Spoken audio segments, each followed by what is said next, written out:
All right, this is the review video for the midterm for fundamentals. And I'm going to start, of course, by going through what kind of questions are on the test.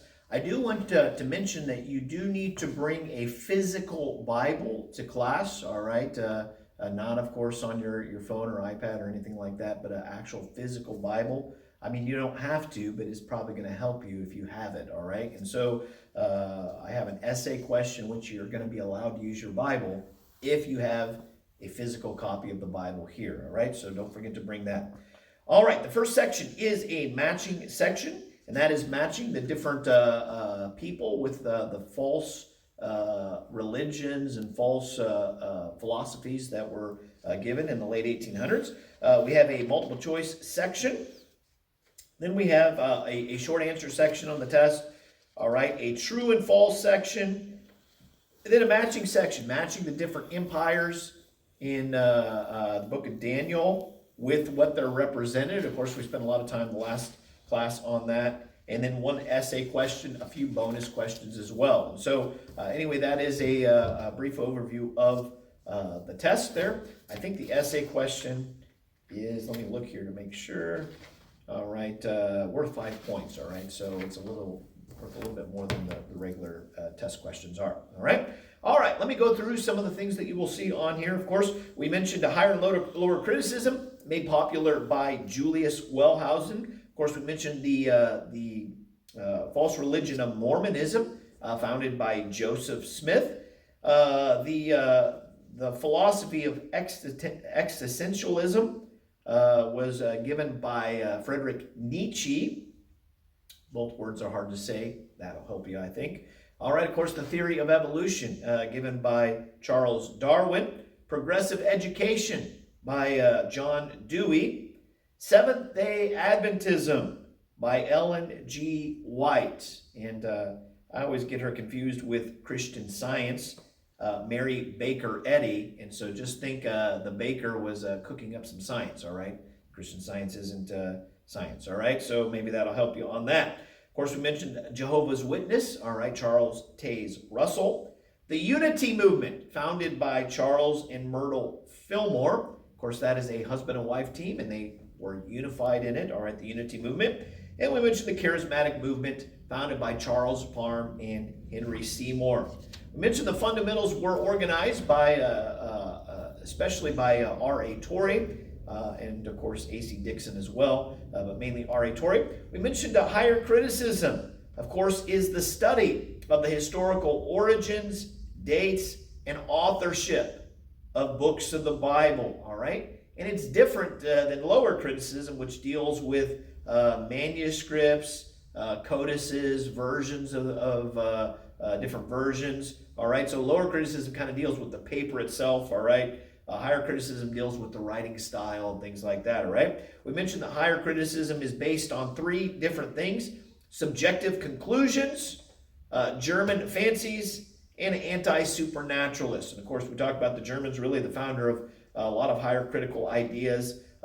They think they know what they're talking about just based on writers' styles. And of course, they deny pretty much every miracle as well. We mentioned different people involved in the higher critical movement. We mentioned Spinoza, who is the originator, and don't get him confused, of course, with Eckhorn, who is sometimes called the father of higher criticism. All right, Spinoza, the originator, Eckhorn, the father of higher criticism.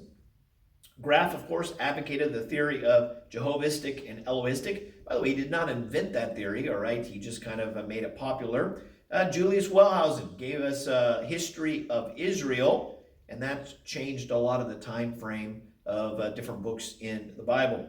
We mentioned the JEDP theory, the idea of a J standing for Jehovistic or Yahwistic, E standing for Elohistic, D standing for Deuteronomist, and P standing for the priestly code. And we talked a lot about that. We mentioned higher critics also deny other books of the Bible as well. Of course, it talks about the book of Isaiah. They believe that Isaiah was written by 2 different ones. The first part written by Isaiah, and the second part written by Deutero-Isaiah. Of course, we do not believe that Deutero-Isaiah wrote the second part of Isaiah. We mentioned the names Jehovah, which is the personal name for God, and we mentioned Elohim as his title. We mentioned, of course, that the idea that Moses wasn't capable of writing the Pentateuch is proven wrong archaeologically by the finding of the Code of Hammurabi. Of course, Hammurabi's code dated much earlier than Moses' law code. Obviously, if they could write back then, they could write during the time of Moses, all right? We also mentioned the belief about the book of Deuteronomy. Of course, higher critics believe that Deuteronomy was invented during the time of King Josiah when they found the Bible in the temple. And of course, the higher critics believe that they invented that book at that point in time, of course, which make it fraudulent. And we mentioned the fact that it cannot be a fraud because Jesus demonstrated it in the fact that he used the book of Deuteronomy 3 times when he was tempted. And of course, if Jesus is God, he's not going to use a book that was created by fraudulent means, all right? We also mentioned the priestly code, the higher critics say was put together after the exile, and they say that Ezra and Ezekiel were the men that put it together. And once again, that makes those two men look like frauds and forgers in the fact that they would say that Moses wrote the priestly code when in fact they did, all right? So, of course, we talked about that. We mentioned, of course, a lot of different archaeological things. Of course, we talked about the archaeological finding of the bronze tree of Sansundi, all right? Talking about the fall of man. We mentioned the Nabonidus cylinder, which gave us Belshazzar's existence archaeologically. We mentioned the Nabonidus Chronicle, which tells us about the feast that was held when Babylon fell. And of course, Nabonidus was the king, the last king of Babylon, but his son Belshazzar was his co-king.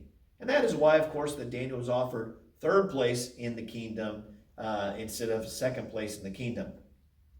We also mentioned a few other archaeological finds, of course, the Laches letters, which give us some of the events that happened during the time of Jeremiah the prophet. We mentioned there are at least 270 flood legends out there, all right, that are very close to the Bible rendering there of the flood, all right. We mentioned the Toltec Indians probably have one of the most exact ones that compare to the Bible. Of course, we mentioned the Joseph statue found in Avaris, Egypt. Once again, kind of proving archaeologically Joseph, of course, with the coat of many colors. And we mentioned the Egyptian priest Ipawar, who wrote an admonition, the admonition of Ipawar, that mentions several of the different plagues that happened during the time of Moses. We mentioned, of course, Amraphel in Genesis chapter 14 has been identified as Hammurabi, found in history. We also talked about several different Bible references that are prophetic. And of course, we mentioned that prophecy, fulfilled prophecy, is one of the most powerful weapons against infidelity, all right? And we talked about several different prophetic passages that are powerful. Of course, the virgin birth of Christ, mentioned in Isaiah chapter 7, verse 14. We mentioned, of course, really the first prophecy found in the Bible, and the first prophecy of Jesus coming and overcoming Satan, of course, found in Genesis chapter 3, verse 15. We also mentioned Isaiah 9:6 as Jesus coming, the child coming and ruling on the throne of David, of course, having the names Mighty God and Everlasting Father. We mentioned Isaiah 53, foretelling the death of Christ. And then Psalm 22, which is a really powerful passage, talks about the death and crucifixion of Christ, really 1,000 years before crucifixion became a mode of execution. We mentioned Isaiah chapter 44, verse 28, and Isaiah 45, verse 1, that prophesies about Cyrus, who would allow Israel to go back. We mentioned Deuteronomy 28, which is also likely a prophecy about Rome really overthrowing Israel. Talks about the fall of Israel quite a bit. Then we mentioned the amazing prophecy found in Ezekiel chapter 26 through chapter 28, the fall of Tyrus. And of course, we talked quite a bit about that. Of course, it was a multifaceted prophecy. Of course, Tyrus did fall under Nebuchadnezzar, but of course, the people of Tyrus had retreated out to the island of Tyrus, and so Nebuchadnezzar was able to defeat the old Tyrus, but he didn't have the navy to be able to go out to the island and defeat Tyrus completely. That happened a couple hundred years later when Alexander the Great came on the scene.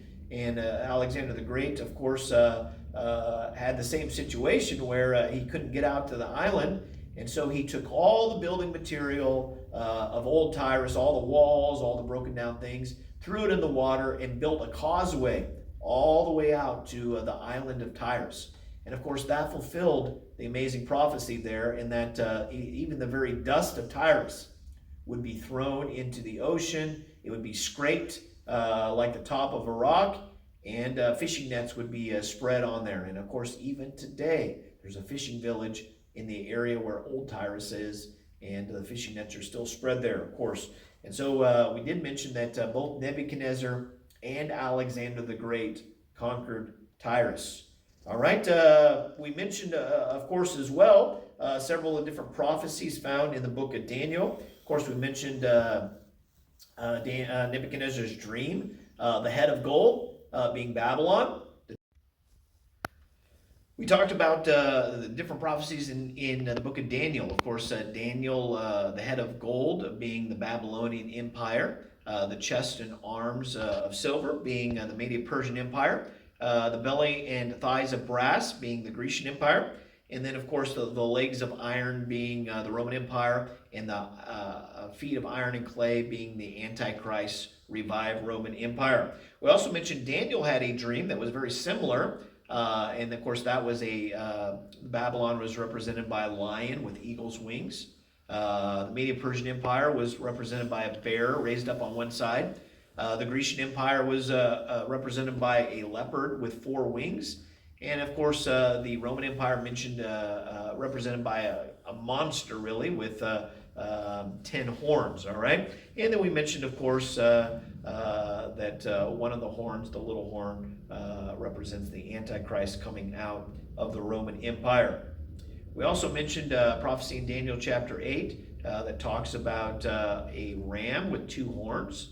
That was representative of the Medo-Persian Empire. And then the he-goat with 1 notable horn, that represented the Grecian Empire. And the big horn also represented Alexander the Great, because the horn was broken into 4 pieces, just like Alexander the Great's horn was broken up. We mentioned, of course, the prophecy of Daniel's 70 weeks, found in Daniel chapter 9. And we talked quite a bit about that. An amazing prophecy. The Daniel 70 weeks is a prophecy about Israel, and the amount of time that God is going to give to work on Israel to get them right with Him. And of course, we mentioned that the book talks about Daniel 70 weeks being a week of years. And of course, that means that we're talking 7 times 7, 490 years. Jesus would work on the nation of Israel to get them right with God. We mentioned the first set of time period is 7 weeks or 49 years, in which it would take to rebuild the city and the wall. And of course, that was literally accomplished. The next section in Daniel 70 weeks mentioned 62 weeks or 434 years. And that was the time it would be from the setting up of Jerusalem until Messiah was cut off. And we mentioned that was an exact number of days from that time period until the time that Jesus came in his triumphal entry. Then we mentioned the last week of Daniel's 70 weeks. That's the tribulation week of 7 years. That has not been accomplished yet, of course. And we mentioned that between the 2 verses there, I think it's verse 26 and 27, mentions kind of a break in the period where it talks about the people, the prince that will come. Of course, that is the Romans, would come and destroy the temple and things like that. And we mentioned Daniel 7, the final week is the tribulation week, where the Antichrist will allow Israel to rebuild the temple and allow them to begin sacrifices again. But in the middle of the week, or 3.5 years in, he would break his covenant with them. Of course, that's what happens at the abomination of desolation. And so we mentioned Daniel 70 weeks is very important because it really shows us that the tribulation is for the purpose of getting Israel right with God. It has nothing to do with New Testament Christians, all right?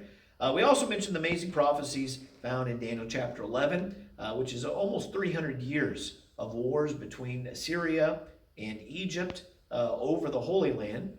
And we talked about the exact, exact type of prophecies mentioned in Daniel chapter 11.